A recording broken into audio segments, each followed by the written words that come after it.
Assalamualaikum warahmatullahi wabarakatuh. Allahu akbar. Allahu akbar.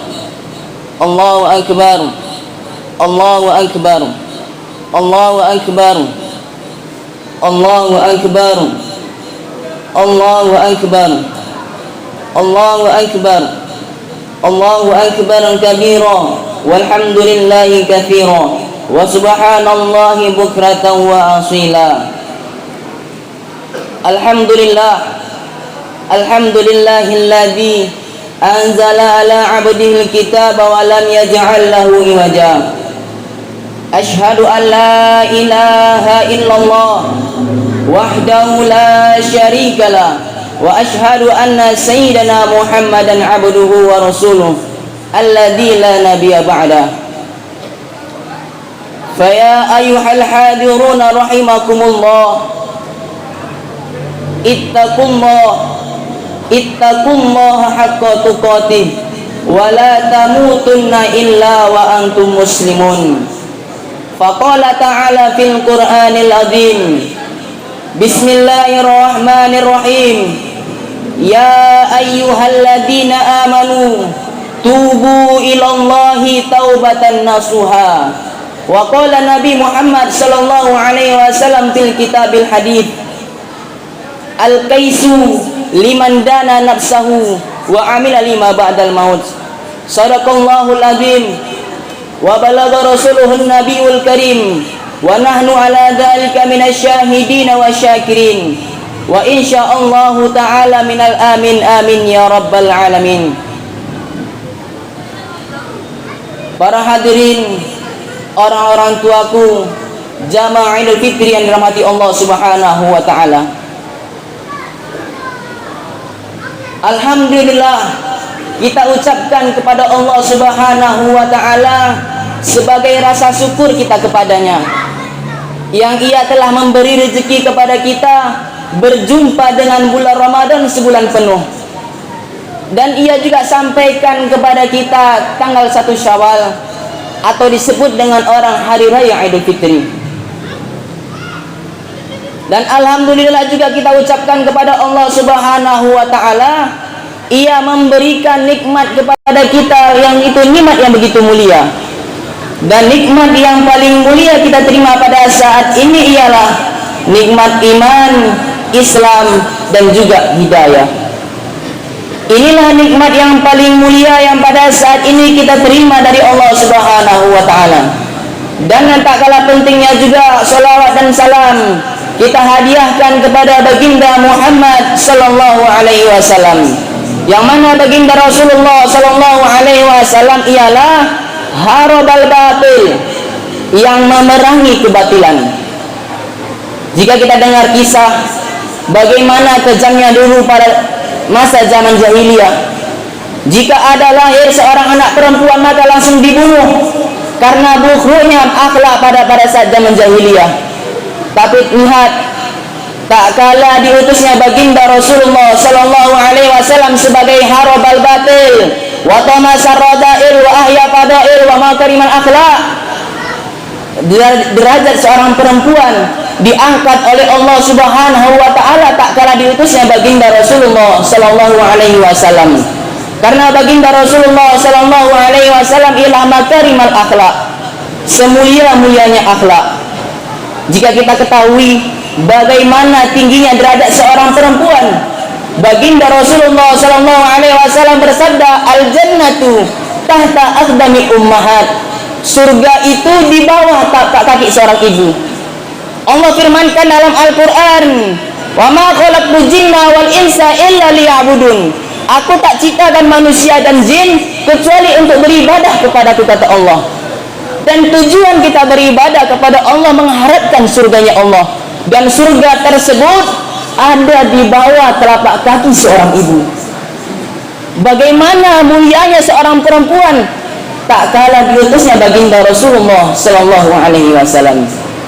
Maka orang tuaku jamaah Idul Fitri yang dirahmati Allah Subhanahu wa taala, alhamdulillah kita ucapkan lagi karena Allah Subhanahu wa taala masih mengumpulkan kita kepada keluarga kita masing-masing. Kita masih bisa berkumpul kepada keluarga kita masing-masing di hari yang berbahagia ini. Dan kebanyakan di antara orang yang pada hari ini berminta maaf sesama tetangganya atau sanak saudaranya. Tapi mohon maaf, khutbah Idul Fitri pada pagi hari ini tidak menjelaskan mengenai orang tua. Saya ingin menyampaikan kepada seluruhnya ialah mengenai bertobat kepada Allah Subhanahu wa taala.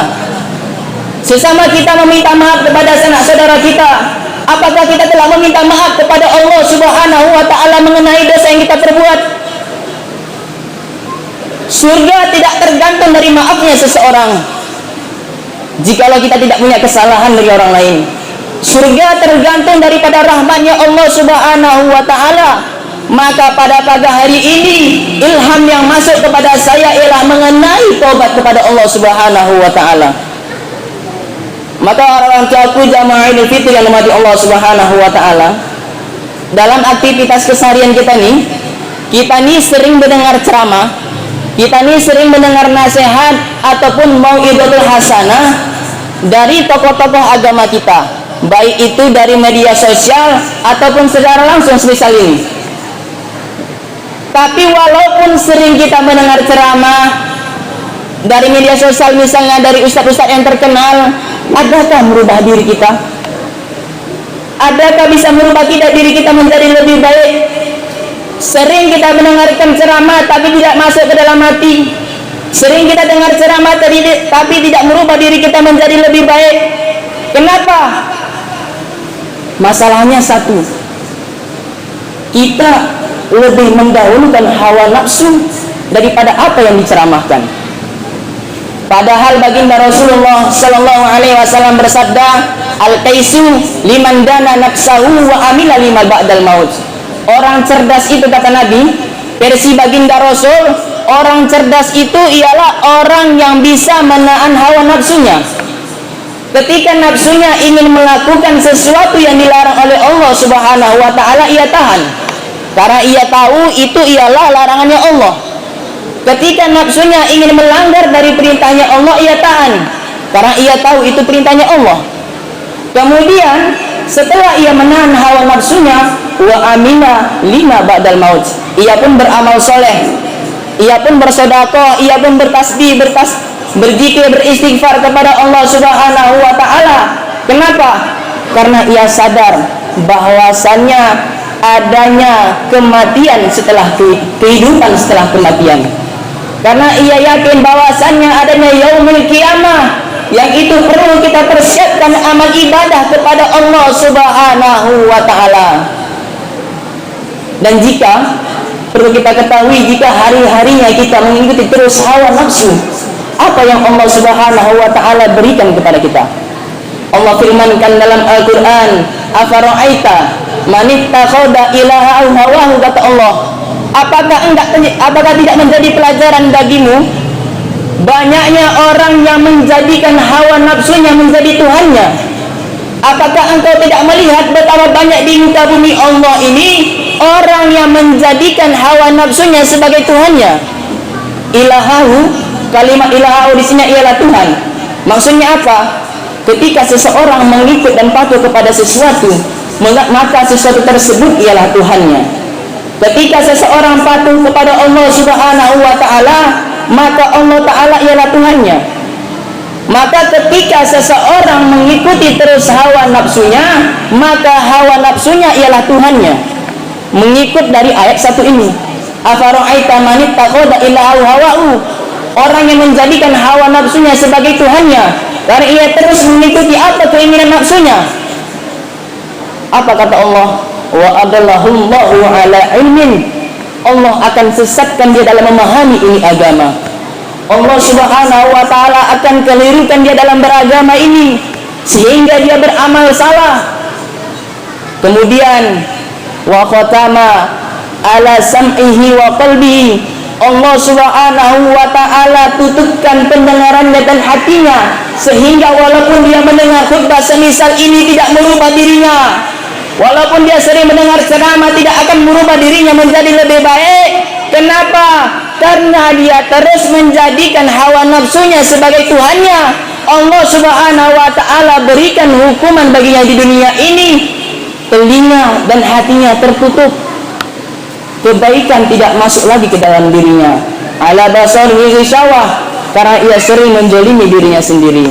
Inilah hukuman bagi orang di dunia ini yang sering mengikuti hawa nafsunya, Allah katakan dalam Al-Quran. Maka orang-orang tuaku yang dirahmati Allah Subhanahu wa ta'ala, di hari yang mulia ini, di hari yang berbahagia ini, dengan berlalunya bulan Ramadan, sama-samanya lah saya mengajak kepada seluruh jamaah, terkhusus pada diri Al-Khatib sendiri yang banyak kesalahannya, untuk kita merenungi kesalahan-kesalahan yang telah kita perbuat, untuk merenungi maksiat yang sering kita lakukan. Dijelaskan dalam kitab, mengapa seseorang sering merasakan dalam hatinya ini kegelisahan hati, mengapa seseorang sering tertimpa musibah. Kebanyakan di antara kita ketika merasakan ini pasti berprasangka buruk kepada Allah. Allah itu tidak maha adil. Dijelaskan dalam kitab bahwasannya dikarenakan perbuatan dosa kita kepada Allah Subhanahu wa ta'ala, dan kita belum bertobat dari dosa tersebut, sehingga karena cintanya Allah kepada kita, sehingga karena sayangnya Allah kepada kita, Allah Subhanahu wa ta'ala berikan kepada kita suatu musibah. Allah berikan kepada kita ketidaktenangan hati agar kita mengingat kesalahan kita tersebut dan kita kembali bertobat kepada Allah Subhanahu wa ta'ala. Allah firmankan, wa balawnahum bil hasanati wa sayyiati la'allahum yarji'un. Kami berikan kepada mereka kebaikan dan juga keburukan agar kemana mereka kembali kepadaku, kata Allah Subhanahu wa ta'ala. Maka jika kita merasakan diri kita ini sering ketimpa musibah ataupun sering merasakan kesalahan, bukan bentuk dari rasa bencinya Allah kepada hamba tersebut, bukan karena Allah Subhanahu wa ta'ala benci kepada hamba tersebut, melainkan karena cintanya kepada hamba tersebut. Tapi hamba tersebut tidak kembali kepada Allah Subhanahu wa ta'ala dengan kesadaran dirinya sendiri. Allah tunggu nih hamba, kapan nih hamba kembali kepadaku? Allah tunggu nih hamba, kapan dia bertobat kepadaku dengan cara dia sadar sendiri-sendiri. Allah tunggu nih. Tapi karena hamba tersebut tidak kembali kepada Allah, dengan terpaksa Allah Subhanahu wa ta'ala berikan kepadanya bencana agar gimana dia kembali kepada Allah. Semisal kita katakan, kita lihat berita bagaimana daerah-daerah yang pada saat ini ditimpa dengan musibah banjir, apa yang diucapkan dari lidah mereka? Ya Allah, ya Allah, ya Allah, ya Allah, innalillahi wa inna ilaihi raji'un, astagfirullahaladzim. Itu cara Allah agar kita kembali kepadanya, tapi dengan cara terpaksa. Allah berikan dulu banjir, baru kita ingat Allah. Allah berikan dulu musibah, baru kita ingat Allah. Wa balawnahum bil hasanati wa sayyiati la'allahum yarji'un. Allah berikan kepada kita kebaikan dan keburukan agar kita kembali bertobat kepada Allah Subhanahu wa ta'ala. Maka di sini pentinglah yang namanya introspeksi diri. Baginda Rasul sabdakan, tafakkaru sa'a khairan min sab'ina sa'a. Introspeksi diri sesaat aja, kita merenungi perbuatan dosa yang telah kita perbuat. Sesaat aja kita menyesal kepada Allah karena kita sering bermaksiat. Sesaat aja, kata baginda Rasul, itu lebih baik daripada kita beribadah 1 tahun penuh. Bahkan kalau kita lihat dari versi kitab Al-Baijuri karangan Syekh Ibrahim Al-Bajuri, beliau katakan lebih baik dari 70 tahun ibadah. Nyesal akan perbuatan maksiat yang kita lakukan lebih baik daripada kita beribadah 70 tahun. Tapi ini sedikit yang mengamalkannya. Yang menyesali perbuatan kesalahannya ini sedikit yang mengamalkannya. Padahal fadilahnya begitu banyak. Jika kita lihat dari umur kita saja tidak memungkinkan untuk sampai 70 tahun. Tapi dengan tafakkarus sa'ah, introspeksi diri sesaat, lebih baik daripada kita beribadah 70 tahun. Mengapa begitu besar fadilahnya? Baginda Rasul, ulama kita katakan, ya karena ahli maksiat yang menyesal akan perbuatan maksiatnya lebih baik daripada ahli ibadah yang bangga atas ibadahnya. Ahli maksiat yang menyesal akan perbuatan maksiatnya lebih baik daripada ahli ibadah yang bangga atas ibadahnya. Kenapa? Ketika ahli maksiat menyesali perbuatan maksiatnya, ketika itu dia ingin bertobat kepada Allah Subhanahu wa ta'ala. Tapi ketika ahli ibadah yang bangga atas ibadahnya, ketika itu dia memiliki sifat sombong kepada Allah Subhanahu wa taala, dan Allah la yuhibbul mustakbirin. Allah tidak suka kepada orang yang menyombongkan dirinya. Allahu akbar, Allahu akbar, walillahil hamd. Maka orang tuaku yang dirahmati Allah Subhanahu wa taala, inilah saatnya, inilah waktu yang paling tepat kita untuk bertobat kepada Allah Subhanahu wa taala. Di hari raya inilah waktu yang paling tepat saya harap kepada seluruh jamaah dan diri saya sendiri agar kita bertobat kembali kepada Allah Subhanahu wa taala. Kapan lagi waktunya? Inilah waktunya. Allah firmankan, alam ya'ni lil ladzina amanu an takhsha'a qulubuhum li dzikrillah wa ma nazala minal haqq. Kita telah dengar kebaikan, ceramah telah sampai kepada diri kita. Nunggu apa lagi? Nunggu kapan lagi kita untuk bertobat kepada Allah? Kebaikan telah dengar. Nih, kuping nih telah mendengar nasihat. Kuping ini telah mendengar ceramah. Jika tidak sekarang, kapan lagi waktunya kita untuk kembali bertobat kepada Allah? Apakah kita nunggu penyesalan akan datang yang diterangkan dalam Al-Quran? Wataro kulla ummatin jasiyah, mana nanti di hari kiamat seluruh manusia dipanggil oleh Allah Subhanahu wa taala, berkumpul dan menghadap kepada Allah Subhanahu wa taala dalam keadaan berlutut kepada Allah. Dan ketika itu kullu ummatin tud'a ila kitabiha, dan seluruh manusia akan dipanggil dengan catatan amal ibadahnya. Allah perintahkan pada malaikat, wahai malaikatku, berikan kepadanya catatan amal ibadahnya. Ketika diberikan, ia pun membaca. Allah firmankan, ikra kitabak, bacalah itu kitabmu. Ketika ia membaca catatan buku ibadahnya, di lembaran yang pertama mengenai bagaimana amal kebaikannya. Sholat 5 waktunya ia baca, pahala sholat 5 waktunya puntennya 3 dengan tinta merah, karena seringnya dia meninggalkan sholat. Ketika ia membaca dari pahala berzikir bertasbihnya kepada Allah Subhanahu wa taala puntennya 2, karena seringnya dia melupakan Allah Subhanahu wa taala. Kemudian dia pindah ke lembaran yang kedua mengenai bagaimana amal buruknya, dan ia membaca dosa meninggalkan sholat 5 waktunya puntennya 8, karena seringnya dia meninggalkan sholat kepada Allah Subhanahu wa taala.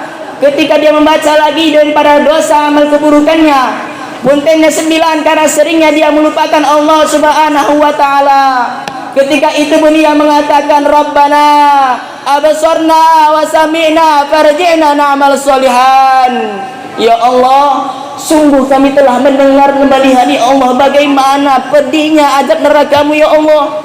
Ya Allah, sungguh kami telah melihat, ya Allah, bagaimana indahnya surga-Mu, ya Allah. Kembalikanlah kami lagi ke dunia, ya Allah, agar kami beramal saleh. Ia katakan, tapi seluruhnya itu mustahil lagi kembali ke dunia. Itulah penyesalan seseorang tak kala ada akhirat yang diceritakan dalam Al-Quran. Apakah kita menunggu semisal ini? Apakah kita menunggu penyesalan yang semisal ini? Jangan sampai nunggu penyesalan datang. Mari kita kembali kepada Allah dengan sadarnya diri kita sendiri. Dalam ayat yang lain Allah Ta'ala firmankan, laula akhartani ila ajalin qarib fa asaddaqu wa akum minas sholihin. Ya Allah, kalau andaikan kau tunda saja sesaat, ya Allah, kematianku, aku akan bersedekah, ya Allah. Dia mengatakan, ya Allah, kalau andaikan kau tunda saja kematianku sesaat aja, ya Allah, aku akan bersedekah wa aku minas sholihin, dan aku akan beramal soleh, ya Allah. Kenapa di sini menggunakan kalimat as-sadaqah? Sedekah, karena sedekah ialah pahala jariyah. Pahala jariyah yang bisa menyelamatkan orang yang tidak akhirat kelak. Maka perlu kita ketahui, ahli kubur pada saat ini, yang ada di kubur pada saat ini, yang tidak ada yang diharapkan mereka pada pagi hari ini melainkan amal soleh yang kita kirimkan kepada mereka. Jika tidak ada, maka yakinlah, jika tidak ada pahala yang kita kirimkan kepada mereka, yakinlah pada pagi hari ini ahli kubur tersebut sedang disiksa oleh Allah Subhanahu wa ta'ala. Maka jangan sampai kita mengecewakan mereka yang kedua kalinya. Tak kala mereka hidup di dunia yang kita sering melukai hatinya, masa iya ketika meninggalnya kita mengecewakan lagi mereka dengan kita melakukan perbuatan buruk kepada Allah Subhanahu wa ta'ala, dan dosanya tersebut diberikan kepada ahli kubur tersebut. Maka ahli keluarga kita yang pada saat ini dikubur, Tidak ada yang diharapkan kepada kita dari anaknya kah, cucunya kah, istrinya kah, suaminya kah. Tidak ada yang diharapkan mereka pada pagi hari ini melainkan amal soleh yang kita kirimkan kepada mereka. Allahu Akbar, Allahu Akbar, walillahil hamd. Maka walaupun begitu hadirin, mungkin kita merasa sering melakukan kesalahan kepada Allah. Mungkin kita merasa kita pernah berbuat keburukan kepada Allah Subhanahu wa taala, tapi kita tidak boleh berputus asa dari rahmat-Nya Allah Subhanahu wa taala. Kita tidak boleh berputus asa dari maghfirah-Nya Allah Subhanahu wa taala. Kata Allah dalam hadis kursi, apabila seorang hamba datang kepadaku dengan membawa dosa sebanyak buih di lautan, maka aku akan mendatanginya dalam keadaan maghfirahku sebesar lautannya. Jika hambaku datang kepadaku dengan membawa dosa sebesar bumi ini, maka aku akan mendatanginya dengan membawa maghfirahku sebesar langitnya. Maghfirahnya Allah begitu besar. Bahkan dijelaskan dalam kitab I'anatul Talibin juz 4. Syekh Abu Bakar Satu Adiniyati mengatakan, wa'lam anna irtikabal kabair la yaslibul iman wa la yahbitu ta'at. Ketahuilah bahwasannya perbuatan dosa besar yang kita perbuat tidak menggugurkan iman dalam diri kita. Perbuatan dosa besar yang kita perbuat enggak menggugurkan Islam dalam diri kita ini. Wala yahbitu ta'at. Ketika kita melakukan ketaatan kepada Allah Subhanahu wa taala, tidak bakal disia-siakan Allah Subhanahu wa taala. Innallaha la yudiul ajral muslimin. Allah enggak bakal menyia-nyiakan perbuatan kebaikan yang dilakukan oleh manusia. Maka orang tuaku yang dirahmati Allah Subhanahu wa taala, Allah juga firmankan dalam Al-Quran, Qul ya ibadi alladhi asrafu bi anfusihim la taqnatu min rahmatillah.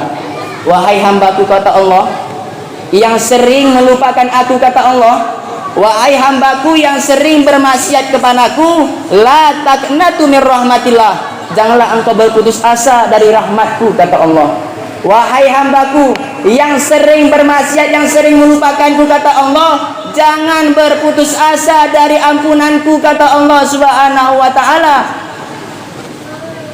Bagaimana kasih sayangnya Allah kepada kita, padahal Allah Subhanahu wa taala Tuhan. Apa salahnya jika Allah Subhanahu wa taala langsung masukkan kita ke dalam nerakanya? Tapi tidak, dengan sifat Rahman Rahimnya Allah Subhanahu wa taala, Allah masih ingatkan kepada kita untuk bertobat dan jangan berputus asa dari rahmatnya Allah Subhanahu wa taala. Mungkin kadar sedemikian yang bisa Al-Fakir sampaikan. Adapun benarnya datangnya dari Allah Subhanahu wa taala, dan adapun benarnya datangnya daripada Allah Subhanahu wa taala, dan salahnya datangnya dari karena kebodohan Al-Fakir sendiri. Dan perlu kita ketahui bahwasannya khutbah pagi hari ini yang disampaikan, wallahi tidak ada niat untuk menceramahi orang tua yang ada di sini. Wallahi tidak ada niat untuk menceramahi masyarakat yang ada di sini, melainkan tujuannya untuk menceramahi diri Al-Fakir sendiri. Karena Al-Fakir pun masih banyak kesalahan dan perbuatan dosa yang saya lakukan kepada Allah Subhanahu wa taala. Maka yang saya sampaikan bukan untuk menceramahi seluruh jamaah, melainkan untuk menceramahi diri Al-Fakir sendiri. Jika ada menjumpai kesalahan dalam diri Al-Fakir, maka nasihatilah. Jika ada kesalahan, maka nasihatilah. Bukan dipandang dari sisi buruknya, kau telah ceramah Idul Fitri tapi kau beramal buruk, bukan. Melainkan kita saling menasihati sesama kita. Barakallahu li wa lakum fil Qur'anil azim wa nafa'ani wa iyyakum bima fihi min wal ayati wa dzikril hakim wa taqabbal minni wa minkum tilawatahu innahu wal ghafurur rahim.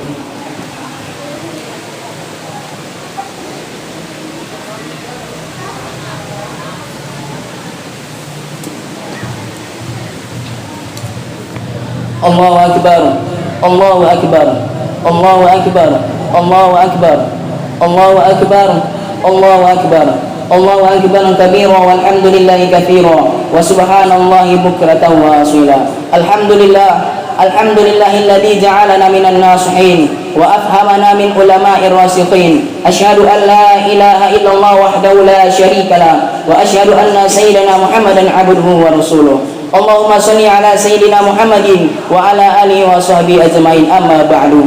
Faya ayyuhal hadirun rahimakumullah, ittaqullaha haqqa tuqatih wa la tamutunna illa wa antum muslimun. Faqala Allah Ta'ala fil Qur'anil Azim, Bismillahirrahmanirrahim, innallaha wa malaikatahu yusalluna 'alan nabi, ya ayyuhalladzina amanu sallu 'alaihi wa sallimu taslima.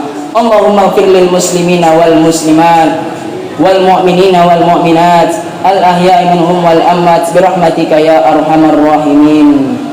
Ya Allah, ya Tuhan kami, pada pagi hari ini ya Allah, kami minta hidayah kepadamu agar gimana setelah mendengar khutbah yang semisal ini ya Allah, diri kami bisa berubah menjadi lebih baik ya Allah. Ya Allah, ya Tuhan kami memohon kepadamu, kami sadar ya Allah ya Rabb, diri kami ini ya diri yang lemah, yang sering melupakanmu ya Allah. Maka di pagi hari ini ya Allah, kami meminta kepadamu agar engkau merubah dan memberi hidayah kepada kami ya Allah. Ya Allah, sungguh pada pagi hari ini ya Allah, ada di antara keluarga kami yang telah meninggal dunia ya Allah. Maka lapangkanlah kubur mereka ya Allah, berikanlah sakinahmu di kubur mereka ya Allah. Janganlah engkau mengajak mereka ya Allah. Amin amin ya rabbal alamin. Ibadallah, innallaha ya'muru bil 'adli wal ihsan wa ita'i dzil qurba wa yanha 'anil fahsya'i wal munkari wal baghi ya'idukum la'allakum tadhakkarun. Fadhkurullaha al-'azima yadhkurkum was'aluhu min fadlihi yu'tikum wa la dzikrullahi akbar. Assalamualaikum warahmatullahi wabarakatuh.